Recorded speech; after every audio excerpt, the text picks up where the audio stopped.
A day in my life as an eduk student. Hi guys! So today ay second week ng pasok namin ngayon, hindi na rin ako nakapag-vlog. Nitong mga nakaraang araw kasi medyo busy ang babae, so hindi ko na rin nagawang mag-makeup, pakita sa inyo yung makeup kasi nga medyo busy. So ito, nakapag-ayos na ako, ready to go na, and then nag-book na lang din pala ako dyan ng joyride para hindi masyadong traffic kasi Monday ngayon, so alam ko magiging traffic, kaya nag-book na lang ako para mapibilis yung biyahe ko. Then, ayun nga, kakarating ko lang sa school. Ayan, naglalakad na ako papunta sa room. Nakita ko rin yung iba kong classmates. So, sabay-sabay na kami papunta doon. So, buti na lang talaga medyo maaga yung aking pagdating dito sa school. Dito na rin pala kami nag-antay sa harap ng room para naman kapag dumating na yung teacher namin is mabilis lang kami makakapunta doon.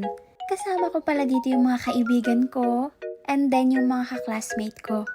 Mahangin kasi sa pwesto na to, kaya kapag ka-vacant kami, dito namin pinipiling pumunta.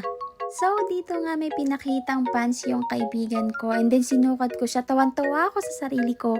Kasi sabi ko, bakit hindi kasya sa akin? Naalala ko, mas matangkad nga pala yung kaibigan ko. Feeling matangkad yarn. So, dito nga ay tapos na yung first subject namin at ngayon nga ay pupunta na kami sa second subject namin, which is sa taas yun. So, ayun nga, naglalakad na kami papunta sa aming second subject. Buti na lang talaga hindi umulan ngayon kasi nakalimutan ko ata yung payong ko dito. So, ayan, kasabay ko nga pala sila Sophia at Tupigan. Sabi ko kasi magpapahuli ako para mag-video-video.